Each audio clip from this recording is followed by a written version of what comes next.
숙종은 좀 특이한 왕이에요. 뭐야? 빡쳐서 죽여요. 성격이 굉장히 더러웠습니다. 두 번째 특징은 사랑에 좀 진심, 그 유명한 장희빈과 인현왕후. 정치를 본인의 사랑에 따라서 손바닥 뒤집듯이.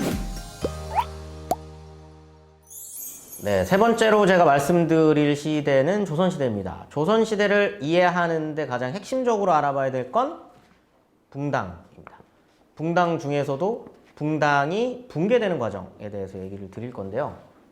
붕당이라고 얘기하니까 일단 바로 앞에 계시는 분이 표정이 굳으시는데, 그렇죠. 재미없는 식으로 굉장히, 붕당 공부하면 원래 한국사 공부하다 붕당 나오면 포기하시는 분들이 대다수거든요. 네, 저도 그렇습니다. 크게 재밌는 시기는 아니에요. 근데 조선하면 어쨌든 요 시스템, 붕당이라고 하는 시스템이 중요하기도 하고요. 꼭 제가 이 말씀을 드리고 싶은 건 그런 오해들, 붕당 때문에 조선이 망했어.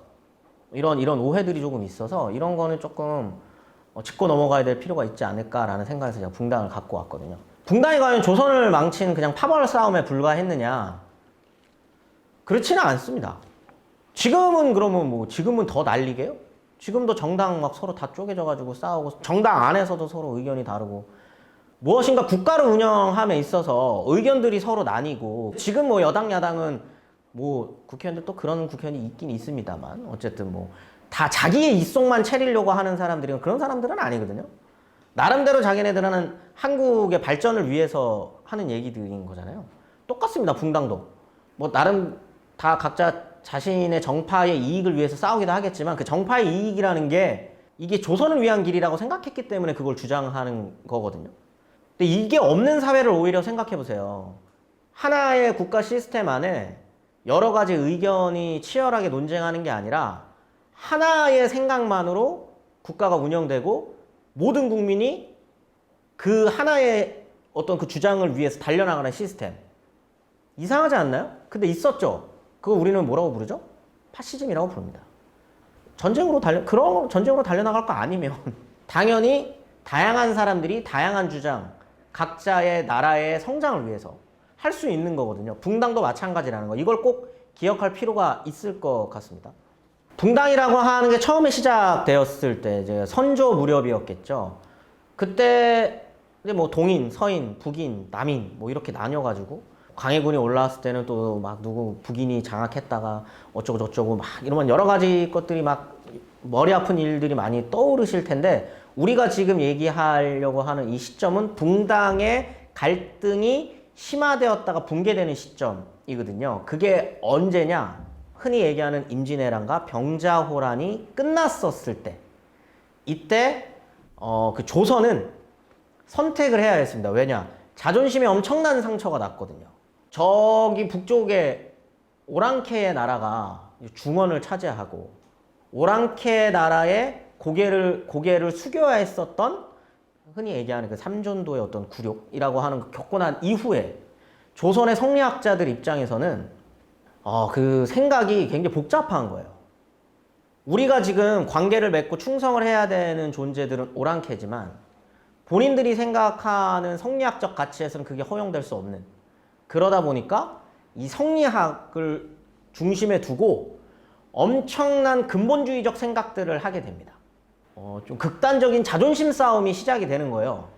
그래서 일어나는 그 싸움이 흔히 우리가 교과서에서 얘기하는 예속 논쟁이라고 하는 논쟁이 일어나게 됩니다. 그 상복 갖고 싸우는, 지금 생각하면은 저거 가지고 왜 싸워? 막 이런 생각이 들거든요. 그게 뭐냐면, 인종의 차남이었었던 효종이 죽었습니다. 그리고 그의 아들이었었던 현종이 왕에 오르는데, 현종 입장에서는 아빠가 죽은 거잖아요. 상복을 입어야 돼요. 효종의 엄마죠. 효종의 엄마, 그러니까 인조의 부인이 그때까지 살아있거든요. 이분 상복을 몇 년 입힐 거냐 갖고 싸웁니다. 이해가 잘 안 되시죠? 예. 왜냐면 되게 의미 없어 보이잖아요. 요거 갖고 싸운 이유는 그거였습니다. 이 효종, 죽은 효종이라는 사람을 왕에 대우하는 그런 예법을 따르게 할 거냐, 아니면 차남이라는 예법에 따르게 할 거냐. 어이없죠. 근데도 이거 가지고 치열하게 싸웁니다. 정말 목숨을 다 바쳐서 싸웁니다. 근데 현종은 차남의법에 따른 예법에 따른 상복을 주장하는 서인의 편을 들어줘요. 그래서 현종연간 초기에는 이 서인들이 집권하는 시기가 옵니다. 근데 현종의 엄마가 죽어요. 현종이 즉위하고 있었던 시기에.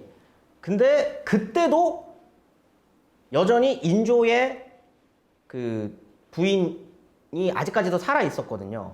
그러다 보니까 또 이 사람의 상복을 몇 년 입힐 거냐를 가지고 논쟁이 붙습니다.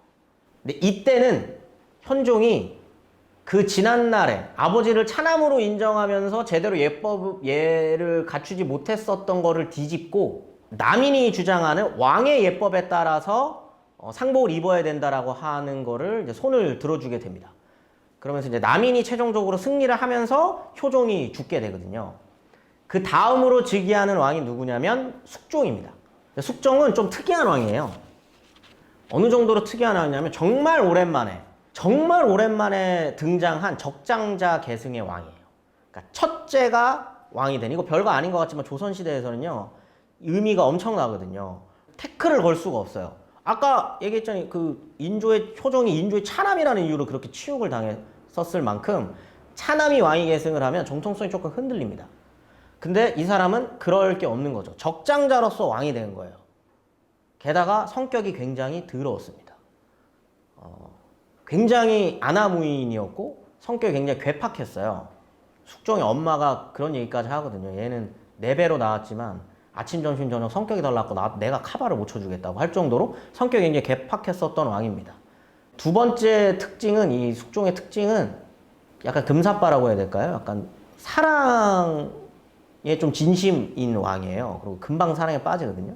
정치를 본인의 사랑에 따라서 손바닥 뒤집듯이 뒤집는 환국이라고 하는 걸로 전국을 장악해 나가게 됩니다. 그 유명한 장희빈과 인현왕후 이야기가 여기에서 등장을 하게 되는 거거든요. 그러니까 그 이야기가 단순히 사랑 이야기가 아니라 사실 이게 정치랑 다 연결이 돼 있는, 이 붕당이랑 연결이 다 돼 있었다는 거죠. 처음에는 남인이 장악하고 있었다 그랬잖아요. 근데 얼마 안 있다가 그게 손바닥 뒤집듯이 황국이 일어나게 되거든요. 왜냐? 남인의 영수였었던 허적이라는 사람이 자기 할아버지가 좋은 일이 있어가지고, 아무튼 뭐 복잡한 이야기인데 좋은 일이 있어서 잔치를 벌여요. 비가 옵니다. 비가 오면 원래 조선시대는 유악이라고 천막에다가 그 방수 처리하는 그 약품이 있어요. 그게 되게 귀했거든요. 왕의 허락을 받아야지 갖고 올 수 있는 건데 그거를 그냥 가져다가 씁니다. 선조치 후보고 하려고 했겠죠. 해필 숙종이 비 오네? 오늘 허적이네 축제한다 그러지 않았니? 거기 뭐 잔치한다 그러지 않았어? 야, 그 유악 좀 갖다 줘. 근데 저 허적 다 가져다 썼는데요? 이렇게 된 숙종이 가만히 안 있습니다. 뭐야, 내 허락이 없는데 가져다 써? 안 그래도 내가 갖다 주려고 그랬는데? 그래서 남인들을 정말 죽여요. 정말 많이 죽이고요. 남인들이 장악하고 있었던 병권이나 군권을 서인에게 넘기면서 갑자기 서인의 세상이 됩니다. 이상한 사람이죠? 예, 맞습니다. 이상한 사람이에요, 숙종은. 근데 문제는 이 서인이 집권을 하면서 새롭게 한 여인이 등장하게 되는데 그 사람이 바로 인현왕후입니다. 서인 집안 사람이에요. 서인이 심어놓은 사람인 거죠. 그러다 보니까 서인이 장악했을 때 인현왕후가 숙종의 부인으로서 이렇게 실력 행사를 하게 됐었던 거죠. 뭐 인현왕후가 실력 행사를 했다기보다는 서인 집단들이 이제 실력 행사를 하게 되는 거죠. 근데 남인에서도 이제 한번 정권을 잡았다가 뺏긴 거니까 가만히 있지 않았겠죠. 예. 굉장히 아리따운 여인을 인현왕후의 라이벌로서 심게 되는데 그 사람이 바로 장희빈입니다. 장희빈은 남인의 사람은 아니었고요. 삼촌이 조금 잘 나가는 부자였어가지고 남인들한테 돈을 대주는 사람이었어요. 그래서 남인 집단이랑 친한 사람이기는 했습니다. 그러다 보니까 남인에서 서인을 경제할 용도로 장희빈을 이제 그 숙종한테 소개를 시켜주고 그 희빈으로서 역할을 할 수 있게끔 한 거죠. 인현왕후보다 장희빈을 더 사랑했어요. 왜냐하면 여기에서 후사를 낳습니다. 훗날 경종이 되는 아들을 낳게 되는데 워낙 장희빈에 대한 그런 총애고 아들을 낳은 게 굉장히 기뻤나 봐요. 굉장히 빠른 시기에 세자책봉을 하려고 합니다. 낳자마자 바로. 그럼 당연히 성인들 입장에서 어떻겠습니까? 가만히 두고 볼 수 없잖아요. 그러니까 이거를 목숨 걸고 반대합니다. 중국에도 이런 사례는 없다. 반대를 합니다. 누가? 서인의 영수였었던 송시열이. 80이 넘었었거든요. 70이 넘었나? 70, 하여튼 굉장히 노령이었는데 목숨 걸고 반대합니다. 거기에 숙종이 빡쳐서 송시열을 유배 보내고 유배 보내는 길에 죽여버려요. 그리고 서인들을 또 죽입니다. 이상하죠? 네, 이상한 사람이에요. 그리고 인현왕후를 쫓아내버리고 남인이 집권하게 되는 황국을 다시 한번 일으키죠. 이상한 사람이에요. 예.